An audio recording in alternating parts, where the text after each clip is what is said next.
Si on va pouvoir commencer la petite cérémonie à laquelle nous tenons beaucoup, nous, les membres de l'AOC, c'est découvrir la plaque qui nous est décernée par la Fédération française des véhicules d'époque comme étant un lieu d'histoire de l'automobile. Alors je souhaiterais que Monsieur Didier Paris soit là, Pierre Bolz et Denis Thomas qui représentent Monsieur le Président du département aussi, Alain Suguenot, notre propriétaire, président de la Com d'Aglo, Véronique Richet. Véronique, où êtes-vous Véronique? C'est Madame le maire de La Roche-Pau. Jean-Louis Blanc, le président de la fédération. Jean-Louis, le voilà qui va venir. Jean-Louis. Bon, on le prendra en cours de route. Hein. Robert Mars. Robert Mars, est-ce que tu es là, Robert? Voilà, Robert, c'est lui qui, pour cette occasion, a peint cette aquarelle. Pour cette occasion. Et cette aquarelle, ainsi que d'autres choses, seront mises en vente aux enchères au profit d'une œuvre. Ça devrait se dérouler d'ici la fin de l'année. C'est Maître Grégoire Mion qui s'occupera de cette vente aux enchères. Est-ce que la famille Bouzereau est prête? Ah, Jean-Louis Blanc, le président. Est-ce que la famille Bouzereau est là? Ils sont en vendange. Eh bien oui, ils sont en vendange, ils ne sont pas là. Modeste Réun. Alors Modeste Réun, c'est notre phénomène. Quoi qu'il ait battu, parce que tout de suite, il y a quelqu'un qui est venu me voir en me disant « J'ai 93 ans ». Et moi, je suis passé ici en 1954. La piste était plus petite et j'ai pris de l'essence de l'autre côté. Ah oui. Alors, l'affiche, elle est où? On va mettre ça dessus. Michel Cornuet. Oui, il est là, le Michel. Allez, Michel. Michel Cornuet, c'est le club Amilcar. Et puis, est-ce que quelqu'un, Yves Morizot a dit qu'il ne pouvait pas venir, mais qu'il y avait quelqu'un du staff du circuit de Dijon-Prenois qui le représenterait? Il y a Alain Hugard, mais je l'ai mis. Je l'ai loupé, mais je t'avais mis dans la liste, Alain. Hein. Alain Hugard, président de l'Automobile Club de France, Bourgogne-Franche-Comté. Excuse-moi, je suis passé trop loin. Bien, écoutez, on va essayer d'aller très vite, hein, puisqu'on a déjà 3/4 d'heure de retard, à cause de Meursault. Alors, deux petits mots. PLM, sigle, lettre, évocateur de voyage. Mais il n'y a pas que des voyages dans le train. Le train, c'est contraignant. C'est contraignant pour les horaires, c'est contraignant pour les arrêts. On ne peut pas s'arrêter où on veut. Et c'est contraignant pour les temps d'arrêt. On se souvient tous, à l'époque, bonne, 2 minutes d'arrêt. Alors qu'il aurait fallu 2 jours. Hein. Maintenant c'est bonne, plus d'arrêt. Maintenant c'est bonne, plus d'arrêt. Mais, heureusement, PLM, pour aller de Paris à la Méditerranée, il n'y a pas que le train. Il y a les routes. Alors, il y a la route qui est la plus célèbre. C'est celle qui passe du côté de la Loire. Pourtant, c'est pas la plus courte. Pourtant, c'est pas la plus fréquentée. Et pourtant, ce n'est pas la plus laborieuse et pleine d'histoire. Mais, elle a été merveilleusement chantée. Je ne vais pas essayer, quoique on a tous besoin de pluie. Donc, de toutes les routes de France, d'Europe, si quelqu'un peut reprendre ça, ça me plairait. Celle que je préfère est celle qui conduit vers les rivages du Midi, Nationale 7. Et la plus courte, la plus chargée d'histoire. Les Romains, qui n'étaient pas tous fous, avaient compris que pour aller de Lyon à Lutèce, la route la plus courte, c'était qu'ils ont créé la voie Agrippa, qui passe là. La voie Agrippa, elle passait là. C'est les Romains qui nous ont montré l'exemple. C'est les Romains qui nous ont montré l'exemple. Et puis, Nous arrivons, on ne va pas rester au nom des Romains, hein, parce que faut être rapide, nous arrivons au début du XXe siècle, c'est la mobilité mécanique. On va faire un saut jusqu'à l'issue de la guerre de 40 et la fin des restrictions en essence, en pneus, etc., qui est en gros de 48-49. Et dès les années 50, le trafic ici s'est intensifié énormément. Deux types de trafic. Il y avait le trafic poids lourd pour alimenter les halles de Paris, depuis le Cavaillon, depuis la vallée du Rhône, il y avait énormément de primeurs qui montaient, qui descendaient, etc. Et puis on avait tous les gens qui partaient en vacances. Ils ont découvert les vacances d'une manière motorisée. En 1936, c'était en tandem. Et quand même, en 50, il y avait un progrès, c'était motorisé. Et de plus en plus, le trafic s'est instauré. Il y avait... Tu es là, Patrick? Patrick... Et puis ton cousin, vous venez s'il vous plaît. Et puis il y avait quelqu'un qui était astucieux, qui s'appelait Louis Chifflot, et qui était garagiste à Nolay. Nolay, c'est juste à l'écart, là. C'est pas loin, mais c'est à l'écart. Il s'est dit, attends, moi, je vais faire quelque chose là-haut. Hein. Donc, si j'ai bien compris, il y avait comme une petite masure qu'il a achetée, et en famille, ils ont construit ce bâtiment, et il a ouvert son garage avec une station de pompe à essence. Puis rapidement, c'est venu une petite cité de l'automobile, au milieu de cet endroit de nulle part. Il y a eu un restaurant. Michel, c'est son père et sa mère. Michel?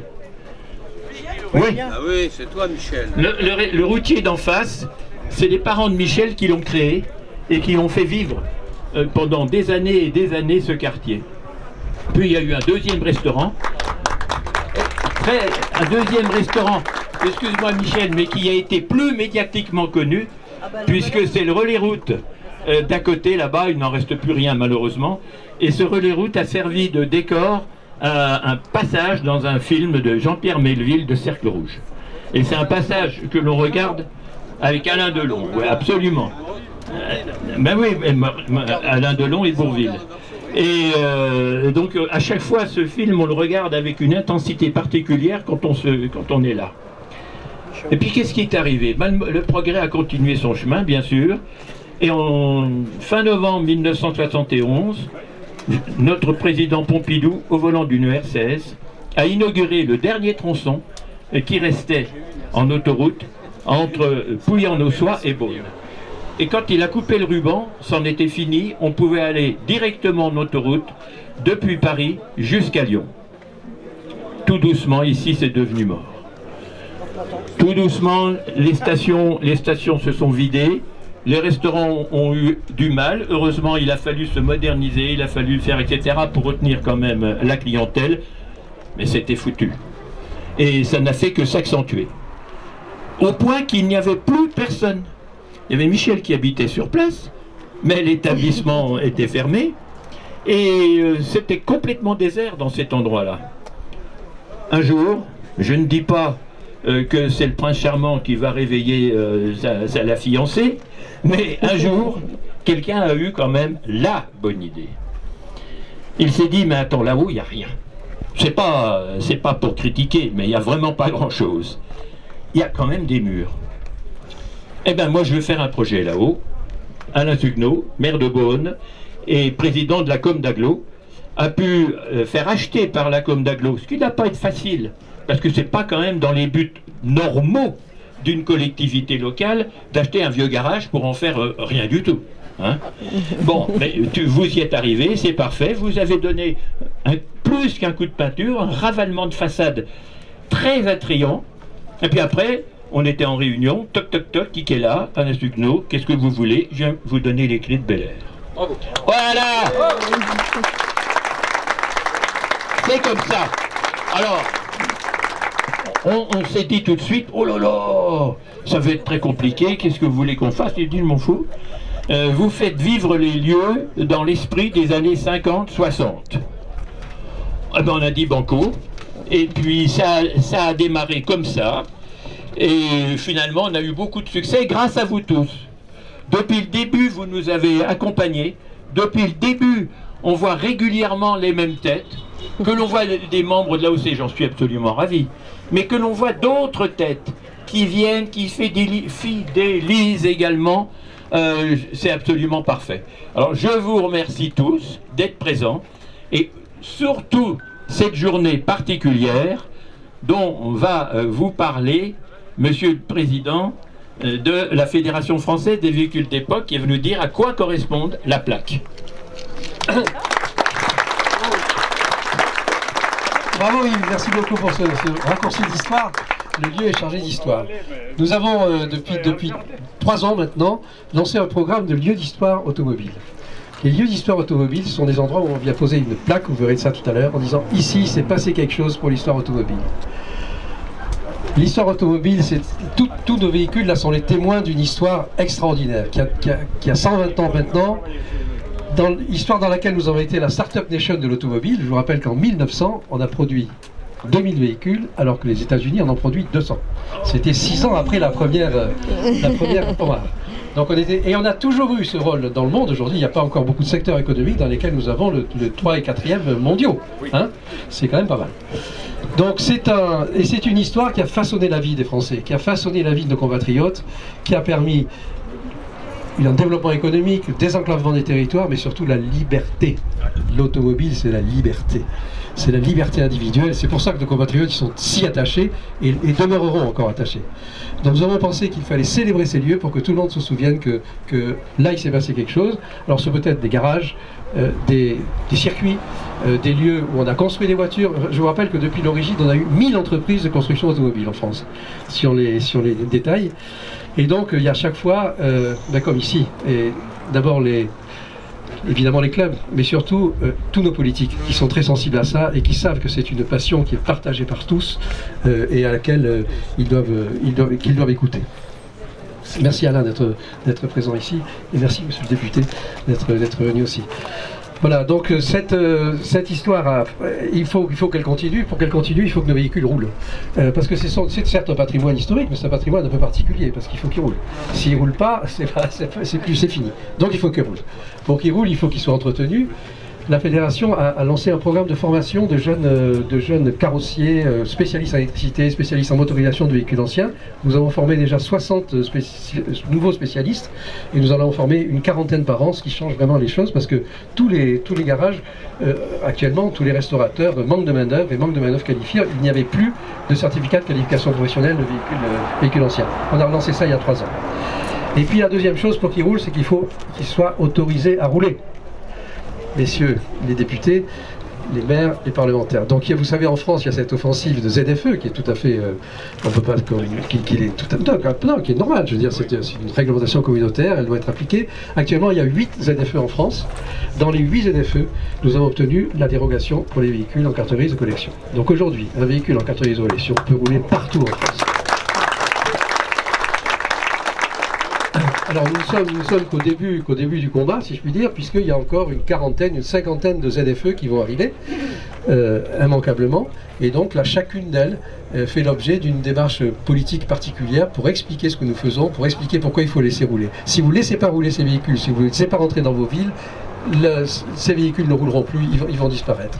Et deuxièmement, c'est aujourd'hui une source d'activité commerciale, économique, industrielle, réelle. C'est 24 000 emplois, l'ensemble des métiers rattachés à la voiture ancienne, c'est 4 ou 5 milliards d'euros de chiffre d'affaires, c'est 6 000 manifestations officielles déclarées en France, mais bien plus encore. Donc c'est une passion très largement partagée. Quand vous vous baladez en voiture ancienne, vous savez tous que c'est des signes de la main, hein, des sourires. Donc il faut que ça dure, il faut l'entretenir. Donc nous faisons tout pour entretenir cette passion et qu'elle puisse continuer à survivre. Et en fait, pour l'instant, tout va bien. Il y a de plus en plus de voitures qui marchent très bien, de plus en plus de voitures qui roulent. Je parle aussi des motos, c'est pareil.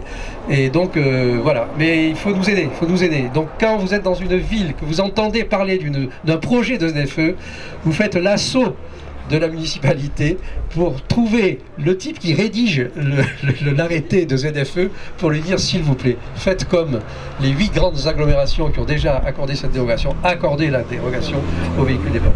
Ça ne représente rien en circulation. On représente moins d'1% du parc et on roule 15 fois moins de la moyenne. Donc ça représente 0,4 pour 1000 de la pollution, enfin de la contribution. Voilà.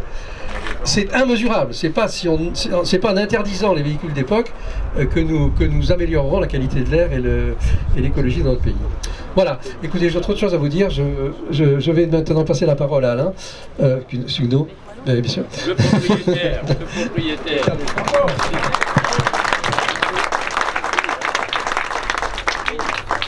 Bon, il fait très chaud, je vais faire que 2 heures. Voilà, je crois que Yves vous a rappelé la jeunesse de cette belle aventure. Cette aventure n'aurait pas été complète, mais tu l'as dit, s'il n'y avait pas eu ces liens d'amitié avec quelques fous dont il fait partie, Christian, Le Cal, enfin toutes celles et tous ceux qui vont se reconnaître à travers bien sûr cette petite présentation. Et puis bien sûr l'ami Chifflot, parce que c'est aussi une histoire, on l'a rappelé tout à l'heure, notre voisine d'en face, elle est la Bobigny, elle n'est pas la Rochepot. Et je pense que Madame la maire de La Rochepot doit être contente aujourd'hui, puisque le château est fermé, mais il y a Bel Air. Et je crois que quand on parle effectivement de sujets comme celui-ci, le sujet qui fâche, il n'empêche que le développement du plateau, comme aujourd'hui, de Haute-Côte, ça passe également par des initiatives comme celle-ci. Tu l'as rappelé Yves, c'était vraiment un des lieux magiques, puisque c'était le seul lieu où il y avait quasiment de la lumière la nuit, entre Arnay-le-Duc et Chagny. Donc c'était en tous les cas, je ne raconterai pas l'histoire des doigts aériaux, j'en passais des meilleurs, mais il y a des tas de têtes couronnées et de ministres ou de premiers ministres qui ont été ici bloqués pendant tout l'hiver, en tous les cas pendant plusieurs jours, parce que c'était la fameuse côte de la Rochepot. Alors les plus anciens s'en souviennent, mais beaucoup n'étaient pas nés. Il n'empêche que c'était vraiment le garagiste d'Arnay-le-Duc s'en souvient, enfin du moins il était encore gamin, mais oui il est là en face, oui. C'est la raison pour laquelle en effet les camions ont été bloqués puisqu'ils redescendaient la côte, mais cette fois-ci dans le mauvais sens. C'est la raison pour laquelle on a cette histoire magique. Et je crois que c'était important en effet de faire que dans ce lieu particulier, l'histoire du Cercle Rouge, j'en ai parlé, c'est vrai qu'il y a vraiment une magie du lieu, qui s'appelait Bel Air. N'oubliez pas, alors je vais faire mon petit cocorico beaunois, n'oubliez pas que les frères Chevrolet n'auraient jamais existé s'ils n'avaient pas été à Beaune, même s'ils sont nés à la Chaux-de-Fonds. N'empêche que Gaston et Louis ont fait, entre guillemets, leur fortune, mais leur infortune aussi aux États-Unis, avec la création de la General Motors.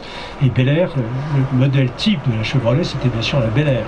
Donc il y avait vraiment une connivence entre le nom, entre l'histoire des Chevrolet. C'est pour ça que depuis toujours, Chevrolet vient présenter ses nouveaux modèles maintenant à Beaune pour l'Europe. Donc c'est l'occasion pour nous effectivement de bénéficier en tous les cas de cette image internationale à travers nos amis américains. Voilà, donc cette histoire ne fait que commencer, on est bien d'accord. Vous êtes très nombreux, il y a effectivement des samedis, le deuxième samedi de chaque mois, où il y a 2000 personnes ici. Pratiquement, oui. Non, on ne va pas bigoter. Les 1999 personnes viennent ici pour commémorer ce que disait notamment notre président, que je connais aussi depuis quelques années, de commémorer tout simplement, non pas la déesse automobile, mais véritablement, sans jeu de mots, mais véritablement ce petit culte qui est le nôtre, société secrète, mais on espère qu'elle le sera de moins en moins. Et je le dis en effet, pour tous les pisse-vinaigres qui voudraient interdire demain les véhicules anciens et même les véhicules tout neufs, c'est pas la voiture qui pollue, c'est le carburant. Je crois que si on peut demain, au-delà de l'électrique, bravo l'électrique, la jamais contente existe depuis déjà des années.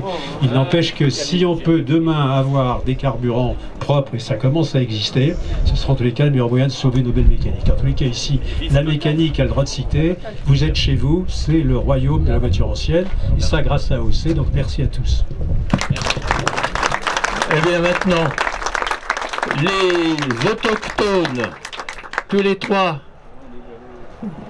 Patrick, Michel et Michel, vous allez dévoiler la plaque et qui, avec émotion, nous rappellera toujours le lieu de l'histoire de l'automobile.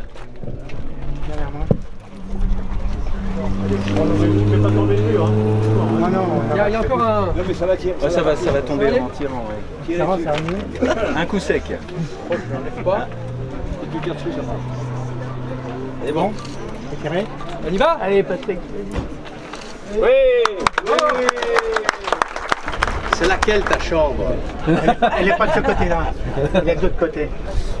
Oui, parce que là, ça aurait été trop visible quand tu faisais mieux. Oui. Des camions. C'est en 1958, ça, c'est ça? Et voilà. 58. Alors là vous avez un QR code qui rassemble toute l'histoire là. Eh bien bonjour, cette fois-ci regardez. Je ne suis pas ni Dijon ni Beaune, mais à Bel-Air, comme d'habitude. Vous savez que c'est mon coup de cœur, franchement. Les voitures, les motos, enfin, tout. J'ai appris plein de choses. Vous savez pas? J'ai même appris qu'il y avait un moteur. On m'a même montré tous les moteurs, les différences et tout. En face de moi, Yves Bergeret qui va se présenter. Yves, super voiture qui arrive là à l'instant. Allez, parle-nous un petit peu de Bel-Air, parle-nous de toi, puis parle-nous de la voiture derrière. Et voilà, du monsieur à côté de toi aussi. Alors nous, les coups de cœur, ils commencent déjà par des journalistes très agréables comme celui qui est en face de moi. Ceci dit, c'est un rendez-vous absolument exceptionnel aujourd'hui parce que comme vous pourrez peut-être le voir, mais pour l'instant c'est masqué à côté de la plaque circulaire Vespa. Derrière, il y a une plaque qui va honorer notre station puisqu'elle va être labellisée lieu de l'histoire de l'automobile française. Pour cela, on attend des huiles et on attend notamment pour 11 heures le président national de la Fédération française des véhicules d'époque. Mais ce n'est pas tout. On a, ce qui est beaucoup plus ludique et au moins aussi intéressant, on a le club Pégase Amilcar qui se dérange, qui vient ici, qui vient sur place et qui vient déjeuner. Et ils sont 82, ce qui fait une quarantaine d'Amilcar. Les Amilcar, en voilà une. C'est ces petits engins des années 20 qui sont extrêmement pratiques, qui fonctionnent bien. C'est très simple et ça a des bons moteurs quand même. Voici qu'arrive une Bentley. Et voici une Bentley de 1936 avec un conducteur 35, une Bentley de 1935, bon c'est pas très grave, et c'est un très très beau véhicule. On peut pas tellement... Eh ben, une seconde, attends. Vous permettez? Alors voilà, moi je vais vous dire une chose, Yves, il faut vraiment le garder vers nous, parce qu'en fait il est parti, mais pour une bonne raison, regardez. Voilà la bonne raison. Vous imaginez un petit peu, elle vient d'arriver, elle est magnifique. Yves, je vais te repasser le micro et tu vas nous parler aussi de la voiture, mais aussi du propriétaire qu'on va aussi interviewer. Je te repasse le micro, Yves. Je pourrais beaucoup plus facilement parler du propriétaire que de la voiture, car je le connais depuis 53 ans, c'est mon beau-frère. Et ensemble, on a fait pas mal de sorties en voiture ancienne, on en a plusieurs, l'un et l'autre. Et lui, il a une particularité, c'est qu'il a des voitures compliquées, mais de très belles voitures. Très belles voitures. Il a véritablement un garage, une dizaine de voitures, peu ordinaires. Attends, je vois arriver une Amilcar, il faut que je m'en occupe, si vous vouliez. Alors si tu veux nous parler de la voiture. Eh ben, écoutez, donc c'est une voiture, donc c'est une Bentley, modèle Derby, carrosserie Parkward, parce qu'en fait à cette époque-là, elle date de 1935 et toutes les voitures étaient carrossées par des carrossiers spéciaux. Donc il y a carrossier anglais, forcément, comme c'était une voiture anglaise. Donc c'était... voilà, mais c'est une voiture qui date de 35 comme je viens de le dire, et c'est à partir de 31 où Rolls rachète Bentley, voilà. Et Bentley a toujours gardé une connotation sportive puisqu'ils avaient gagné 5 fois Le Mans avant, dans les années 25 jusqu'en 1930, voilà. Bon, une voiture qui marche bien, donc qui marche pour cette époque, voilà. Voilà. Eh bien, je te remercie beaucoup. Voilà, je vais zoomer encore une fois sur la voiture, elle est vraiment magnifique. Eh bien, allez, on va continuer le reportage parce que voilà, les voitures arrivent, regardez. Ils sont en train de déplacer. Voilà, en live, on peut dire. Alors voilà, vous voyez, j'ai retrouvé Yves, voilà, et puis voilà, regardez. Et puis on va passer la parole à Yves qui va nous présenter Jean Bonnemain à côté. Jean Voilemain, c'est ça. Pardon, Voilemain. Voilemain. Voilà. Oui, bonjour Jean. Tu nous fais la gentillesse de venir régulièrement à nos rendez-vous. Et aujourd'hui, tu nous apportes une affiche concernant ta propre organisation à l'occasion du dimanche des Journées du patrimoine, le 17 septembre 2023. Voilà. Dans le parc du château de Champagne-sur-Vingeanne, c'est vraiment un lieu magique et c'est toujours très bien fait. si tu veux dire quelques mots. Ben, j'ai l'impression que tu as tout dit, c'est ça le problème. Mais c'est vrai que c'est un lieu magique, il y a un château à visiter, il y a de l'animation, il y a de belles voitures. L'année dernière, on a battu le record, il y a eu près de 300 voitures, 328 voitures. Donc c'est quand même... Mais disons que quand je vois quand même votre... ici, c'est formidable ici. Je vous dis tout de suite, bravo quand même à Yves, bravo, c'est formidable. Le patrimoine automobile est représenté, c'est ici. Oh, okay. Alors, mais il faut reconnaître qu'on a une grande facilité, c'est qu'on a des locaux à notre disposition. Et ça fait tout. Non. Voilà, cher ami. Eh ben voilà. Voilà, merci. Merci à vous deux. Toujours ici à Bel-Air, mais cette fois-ci, un reportage exceptionnel. Comme vous allez pouvoir le constater, les descendants, ils vont vous expliquer, ils vont se présenter, ils vont vous expliquer un petit peu Bel-Air, ils vont tout vous dire. Je vais passer la parole, et puis bah voilà, présentez-vous, et puis racontez-nous tout. Eh bien, Louis Chifflot était notre grand-père. Je te donne le micro. Voilà. Louis Chifflot, qui était notre grand-père, donc avait 3 enfants. Mon père, Jean Chifflot, André Chifflot, qui est donc marié avec Monsieur Duperrier, qui est la mère de Michel, et puis René Chifflot, qui était beaucoup plus jeune. Donc Louis Chifflot a décidé d'acheter cette de construire cette station-service pour alimenter le garage qui tenait à Nolay, qui était une concession Renault. Et donc les voitures qui tombaient en panne ici à Bel-Air ou accidentées étaient réparées à Nolay. Voilà. Et puis ensuite, eh bien, c'est la famille Duperrier donc, qui a tenu la station. Et je donne le micro à Michel.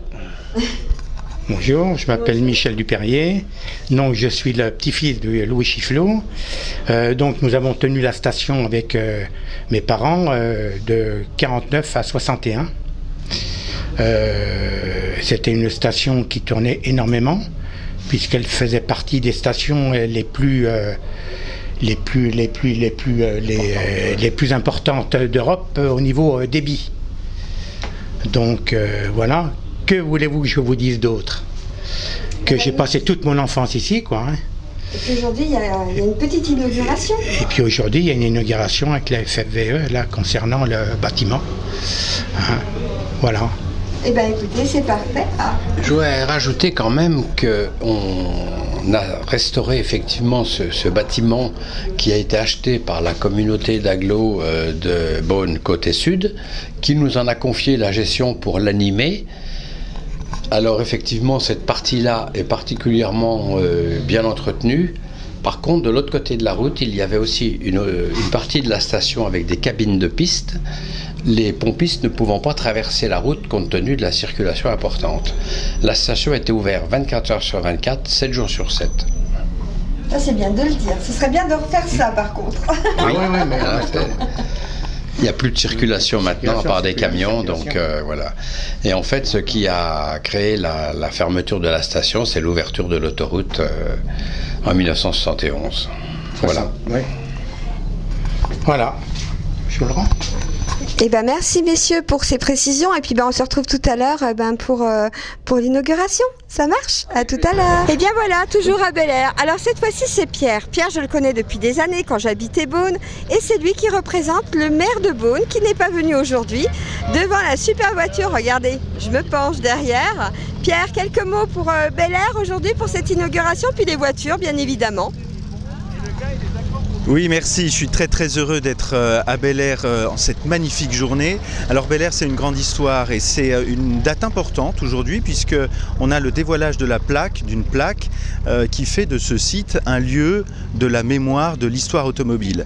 Et en effet, Bel-Air, c'est toute cette histoire de la route des vacances, de cette station mythique qui a vu énormément de passages, de flux automobiles. Et je le répète, c'est tout ce rêve de l'époque des années 50-70 de la route des vacances. Alors c'est important parce que le patrimoine automobile, cette station sont des éléments très importants, mais je voudrais dire aussi que ces éléments de patrimoine, ils ne peuvent vivre que par les femmes et les hommes qui...